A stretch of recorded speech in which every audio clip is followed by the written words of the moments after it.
Morning student, this is your 12th class chemistry and we were discussing lesson number 5 surface chemistry, जिसमें हमने last time purification of colloids के दो method किए थे. 3 methods हैं we have in our syllabus. First was the dialysis, second was electrodialysis. Dialysis water से wash करना, ठीक है. electrodialysis में electricity अप्लाई करके हम colloids को purify करते हैं, ठीक है. और जो थर्ड प्रोसेस है वो हम आज डिस्कस करेंगे, अल्ट्रा फिल्ट्रेशन, ठीक है. Ultra filtration. नॉर्मल फिल्ट्रेशन क्या होती है? जैसे आपने चाय छानी है, नॉर्मल छलनी होती है, या फिर नॉर्मल फिल्टर पेपर होता है एक, ठीक है. नॉर्मल फिल्टर पेपर से जब हम लिक्विड को छानते हैं, ठीक है, वो छन जाता है. इसके पोर्स काफ़ी बड़े होते हैं नॉर्मल फिल्टर पेपर के. क्या है ये? Normal filter paper.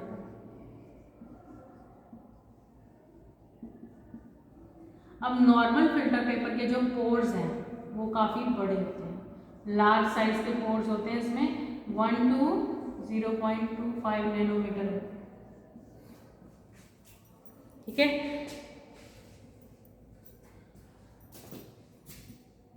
Zero 0.1 to 0.25 nanometre आपका होता है इसका साइज पोर का.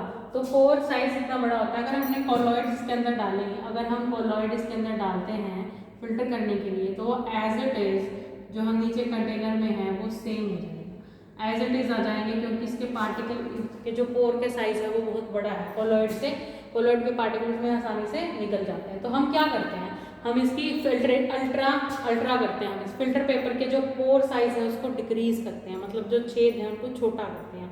क्या करते हैं हम? Ultra filtration with the help of gelatin use करके हम क्या करते हैं, इसकी जो फिल्टर के जो पोर्स का साइज है, फिल्टर के जो पोर्स का साइज है उसको हम छोटा करते हैं. यहाँ पे क्या किया, फिल्टर पेपर को, फिल्टर पेपर जो नॉर्मल फिल्टर पेपर है, ये आपका नॉर्मल फिल्टर पेपर है. नॉर्मल फिल्टर पेपर को आप क्या करेंगे, जिलेटिन के साथ रिएक्ट करेंगे और फॉर्मिक एसिड के साथ रिएक्ट करेंगे. जिलेटिन, फॉर्मल्डिहाइड, सॉरी एसिड नहीं, फॉर्मल्डिहाइड, एल्डिहाइड के साथ रिएक्ट करवाएंगे. तब आपका क्या हो जाएगा, जो पोर साइज है वो क्या हो जाएगा, स्मॉल हो जाएगा. पोर साइज क्या है, कम हो जाएगा. जो छेद हैं उनका साइज जो है वो कम हो जाएगा, ठीक है.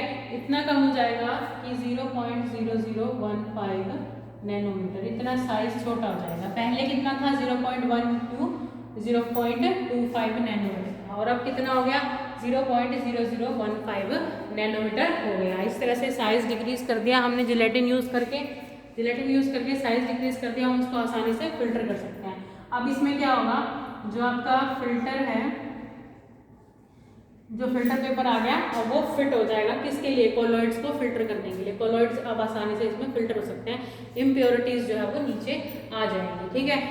इस तरह से हम अल्ट्रा फिल्ट्रेशन करते हैं.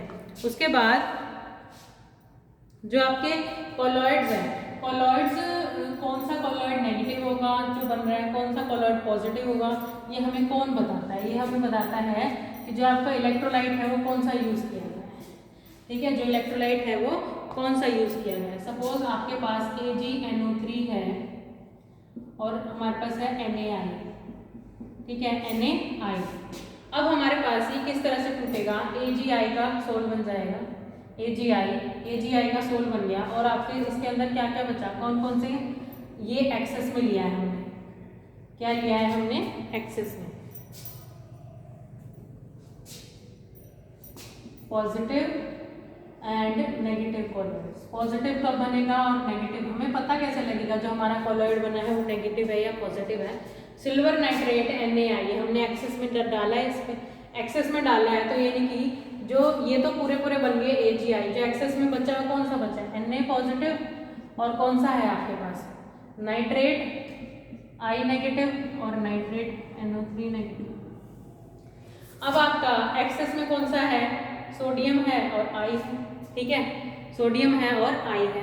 कॉमन कौन सा है, सोल के साथ, मतलब जो कॉलॉइड का सोल है उसमें कॉमन कौन सा है, ये वाला कॉमन है इन दोनों में से, ये वाला कॉमन है. तो Ag के आसपास क्या इकट्ठा हो जाएगा, I नेगेटिव चार्ज इकट्ठा हो जाएगा. तो जो ये सोल बना है इसका नेचर क्या हो जाएगा, नेगेटिव नेचर का सोल हो जाएगा।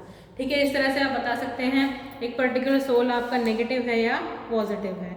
तो जो आपका इलेक्ट्रोलाइट डाला है आपने, ठीक है, तो वो ही बताएगा कि आपका जो एक्सेस में आयन बन रहे हैं आपके पास, एक्सेस में जो आपने डाला है, तो और वो आयन इसके साथ कॉमन होना चाहिए, कॉमन होना चाहिए, और आपको पता होगा, उससे पता लगेगा कि आपका जो कोलॉइड है वो पॉजिटिव बनेगा या नेगेटिव बनेगा। ठीक है, उसके बाद नेक्स्ट आता है आपका कोएगुलेशन। नेक्स्ट टॉपिक आता है आपका कोएगुलेशन।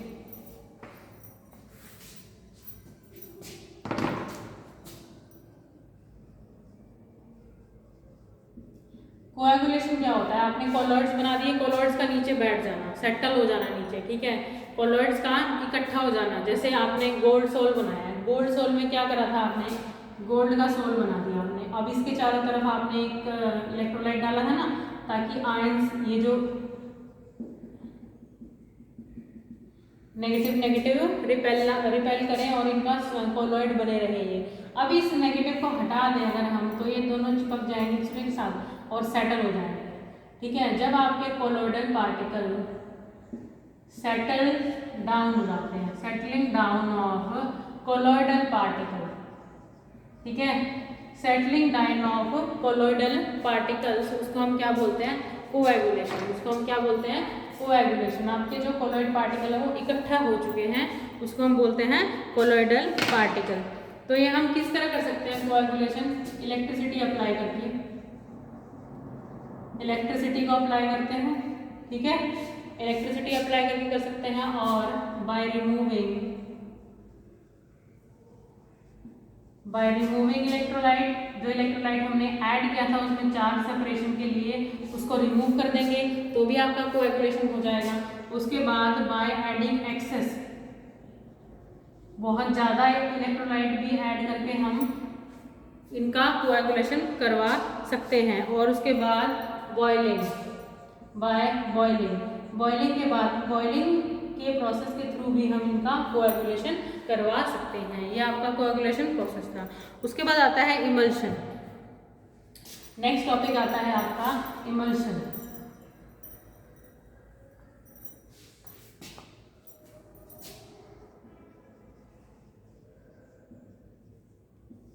इमल्शंस क्या होते हैं, इमल्शंस होते हैं लिक्विड का कोलॉइड सिस्टम। जब लिक्विड और लिक्विड दोनों मिलके कोलॉइड सिस्टम बनाते हैं। ठीक है, लिक्विड और लिक्विड दोनों मिलकर के क्या बनाते हैं, कोलॉइड सिस्टम बनाते हैं। उसको हम क्या बोलते हैं, इमल्शन। उसको हम क्या बोलते हैं, इमल्शन बोलते हैं। क्या है, कोलॉइड, लिक्विड दोनों मिलके कोलॉइड बनाते हैं। ठीक है, आप इस तरह से भी डिफाइन कर सकते हैं, dispersion of finally divided droplet into another liquid. ठीक है, डिस्पर्शन ऑफ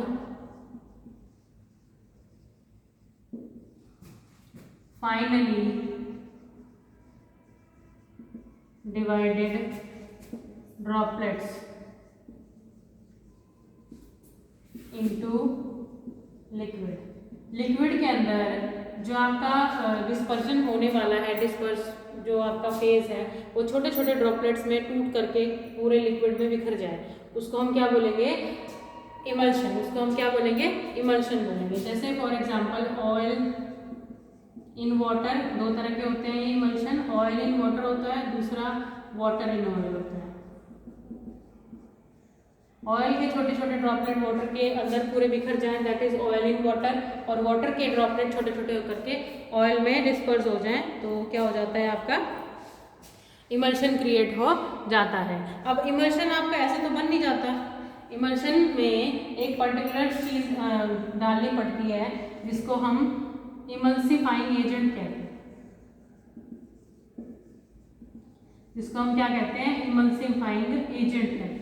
इमल्सिफाइंग एजेंट क्या होता है, इमल्शन क्रिएट करने के काम आता है, यानी कि ऑयल्स को वाटर में के ड्रॉपलेट्स को फैलाने में काम, ऐसा तो नहीं, पहले तो लेयर्स बन जाती है ना नॉर्मली, अगर आप ऑयल को वाटर में डाल लें तो ऑयल तो ऊपर रह जाएगा, अंदर ड्रॉपलेट्स थोड़ा ना बनेंगे, तो इसके ड्रॉपलेट्स बन करके वाटर में चली जाएं, फैल जाएं, तो वो इमल्सिफाइंग एजेंट हम यूज करते हैं। इमल्सिफाइंग एजेंट आपका कुछ भी हो सकता है, सोप हो सकता है, प्रोटीन हो सकता है, गम्स हो सकते हैं, ये सब इमल्सिफाइंग एजेंट के एग्जाम्पल है। सोप्स, प्रोटीन, गम्स, ये सब इमल्सिफाइंग एजेंट के एग्जाम्पल है। इसके बाद आपकी कुछ यूजेस हैं कोलॉइड्स है। कोलॉइड्स कहाँ यूज़ होता है? नॉर्मल ब्लड हमारा कोलॉइड का एग्जाम्पल है, सबसे मतलब कॉमन एग्जाम्पल अगर आप लेना चाहें। बहुत से ऐसे एग्जाम्पल हैं जो कोलॉइड्स की फॉर्म में हमारे डे टू डे लाइफ में हम यूज़ करते हैं, जिसमें से ब्लड है एक तो, उसके बाद आता है आपका फूड आर्टिकल्स होते हैं, सॉइल्स हैं, फॉर्मेशन ऑफ डेल्टा है जो, ठीक है, फॉर्मेशन ऑफ डेल्टा है, ये सब क्या है आपके एग्जाम,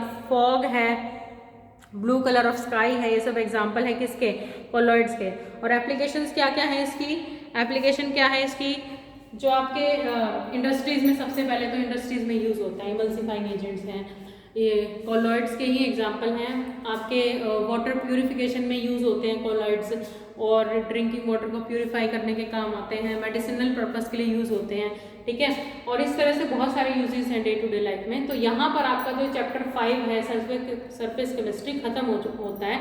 इसके बाद हम अपना नया चैप्टर स्टार्ट करेंगे, तो यहाँ तक आप रिवाइज करेंगे। Thank you and have a nice day. और प्रैक्टिकल आई होप आपने लिख लिए होंगे जैसे कि आपको बताया गया था।